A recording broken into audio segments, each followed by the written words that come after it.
Hola chicos, hoy vamos a ver el diálogo y la conversación. Vamos con el diálogo. El diálogo es una forma de intercambiar comunicación entre dos o más personas, ¿vale? Hay dos tipos de diálogos. Diálogos que hemos planificado previamente, como por ejemplo una entrevista, donde el periodista se documenta antes de la persona que va a entrevistar, es decir, se prepara previamente el tema. Y los no planificados o espontáneos, donde nosotros no tenemos un guión previo como en la conversación, sino simplemente van surgiendo los temas de forma completamente espontánea y natural, ¿vale? ¿Cómo se reproduce ese diálogo en una narración? Tenemos dos formas, el estilo directo y el estilo indirecto. Vamos primero con el estilo directo. En el estilo directo, el narrador o periodista introduce literalmente las palabras del interlocutor. ¿Eso qué significa? Que no se modifica nada de lo que dice la otra persona, ni una coma, ¿vale? No se modifica nada del discurso. Fijaos, Ana confesó y después de los dos puntos reproducimos todas las palabras sin modificación que ha dicho el otro. He tenido este libro un año, ¿vale? ¿Cómo se presentan los diálogos en estilo directo? Por rayas, con un verbo de habla. Fijaos, buenos días Teresa, dijo Pedro, ¿vale? Esta es la intervención del narrador. Y lo que dice el personaje, pues entre guiones. O bien con dos puntos y comillas, con un verbo de habla. El verbo de habla sería dijo. Y aquí el presidente declara, este es el verbo de habla. ¿Veis? El presidente declara, dos puntos, y después lo que dice literalmente el presidente sin ningún tipo de modificación. ¿Veis? Y entre comillas. ¿Vale? Recopilando. O bien reproducimos lo que ha dicho el interlocutor entre guiones, o después de dos puntos y comillas. Se ha mencionado lo de verbo de habla. ¿Qué es eso de verbos de habla? Veréis, aquí tenemos unos cuantos ejemplos. Son verbos que utiliza el narrador para introducir las intervenciones de los personajes.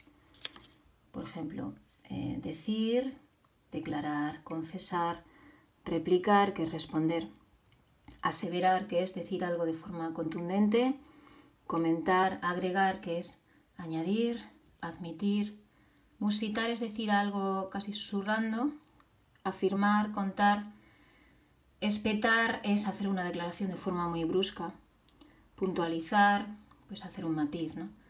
Farfullar es decir algo de forma atropellada. Inquirir es intentar averiguar algo a base de preguntas. Titubear es decir algo sin contundencia, con balbuceos, con inseguridad. Contestar, balbucir, precisar, objetar, etc. ¿Vale? Se llaman verbos de habla o verbos dicendi, que viene del latín, que significa de habla, ¿vale? Fijaos aquí. Aquí tenemos un verbo de habla, decir, y aquí otro que es declarar. El estilo indirecto. Se introducen las palabras del interlocutor, pero de forma no literal. Se modifica algo, algunas palabrillas. Fijaos en la declaración que ha hecho antes literal. He tenido este libro un año. ¿Veis? Pues aquí decimos, Ana confesó que, en lugar de he tenido, que había tenido, ¿veis que esto cambia? En lugar de decir este, dice ese, un año. ¿Veis? Hay algún cambio en la traslación de lo que se ha dicho previamente por el interlocutor, ¿vale? En el estilo indirecto no hay rayas ni comillas. Tenemos un verbo de habla más que más la declaración con algún tipo de modificación. Fijaos aquí. El presidente declaró, ¿veis? El verbo de habla, el que, y luego la declaración un poquito modificada. Fijaos en la declaración original. Esta tarde volveré a mi casa. Esto es estilo directo. No hemos cambiado nada. Pero aquí sí. El presidente declaró que esa, en lugar de esta, ¿lo veis? En lugar de volveré, volvería. Y en lugar de mí, su. ¿Lo veis? Bien. Vamos con la conversación. La conversación, como hemos visto antes, era un diálogo espontáneo, natural, que no planificamos, que sale solo, ¿vale? ¿Qué características tiene una conversación?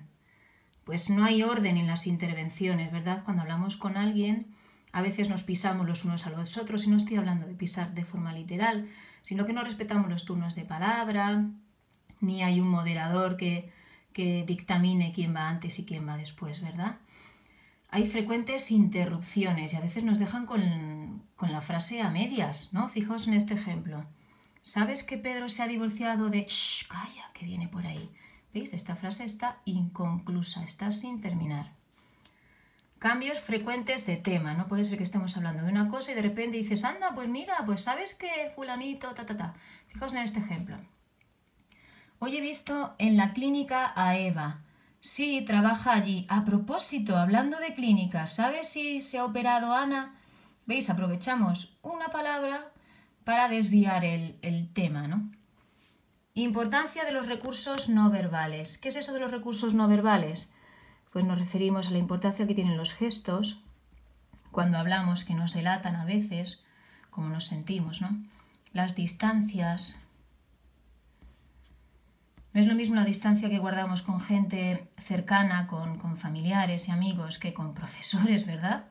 ¿A qué corre el aire con los profesores? También la entonación. No es lo mismo decir no que decir no, ¿no? Ese segundo no es mucho más contundente. Los silencios también son bastante expresivos, ¿no? Si yo pregunto a alguien, ¿has hecho la tarea? Y esa persona se calla, pues probablemente no la ha hecho, ¿no? Los silencios también expresan. ¿Vale? Las funciones del lenguaje que vemos en la conversación. La función expresiva. En una conversación entonamos con bastantes exclamaciones e interrogaciones. Es esto lo que significa, ¿veis? Por ejemplo, ¿pero qué cara dura eres? O qué sinvergüenza eres, ¿veis? Entre exclamaciones. También está muy presente la función apelativa. Hablamos con otras personas y pretendemos o bien que hagan algo por nosotros, o que obedezcan órdenes, o intentamos convencerles de algo. Eso sería función apelativa. ¿Veis en este ejemplo? Pásale este cuaderno a Luis cuando lo veas. Sí, Irene, no te preocupes. ¿Veis? Estamos dando una orden. Y la función fática, ¿recordáis? Era la función que hacía referencia a la apertura de la conversación o al cierre. Hola, adiós, hasta luego. O la función que hace referencia al modo del que nos aseguramos que la conversación se mantiene, ¿no? Imaginaos que estamos hablando por teléfono y no vemos a la otra persona y de repente pues decimos, vale, vale, y la otra, sí, claro, vale, vale. Es una forma de asegurarnos de que el otro nos está escuchando, ¿vale? Fijaos aquí, hola Nico, ¿cómo estás? Este hola, que abre una conversación, sería de la función fática.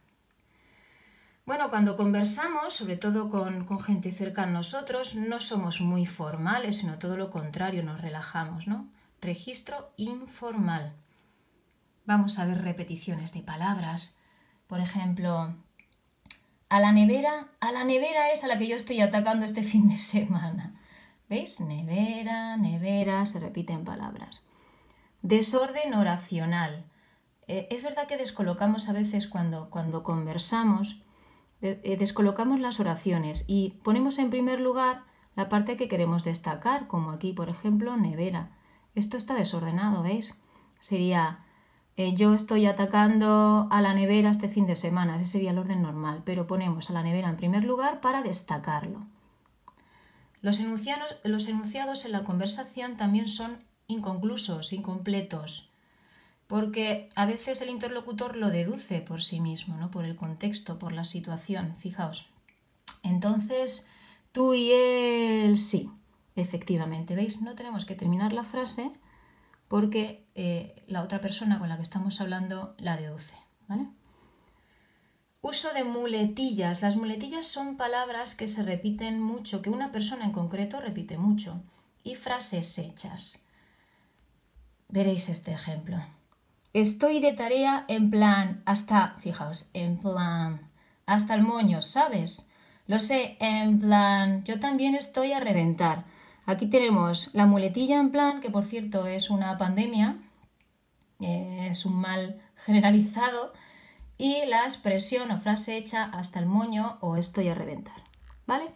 Palabras malsonantes. Bueno, no voy a poner ejemplo porque todo el mundo sabe ejemplos de tacos y palabras que suenan mal y que decimos de más cuando conversamos informalmente con otra persona. También tenemos uso de pronombres personales para referirse al hablante. Pero tú te crees lo que me dijo este tú, ¿veis? También usamos adverbios de lugar y de tiempo muy frecuentemente. ¿Qué tal trabajas allí? ¿Veis? Adverbio de lugar. Yo, otra referencia al sujeto. Trabajo bien en todas partes, ¿vale? Vamos a aplicar las características de la conversación a un texto. Fijaos, Tom. Nadie respondió. Bien, esto sería función fática, porque estamos llamando a una persona, es un vocativo, ¿vale? Estamos iniciando una conversación. ¿Dónde andará metido este chico? Tom, está bien, pero te aseguro que si te echo mano, te voy a... Frase sin terminar, frase inconclusa. Fijaos en estos signos de exclamación. Ya estás. ¿Que no se me haya ocurrido pensar en esta despensa?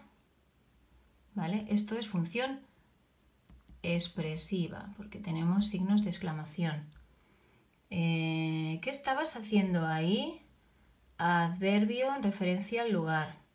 Nada, nada, repetición de palabras.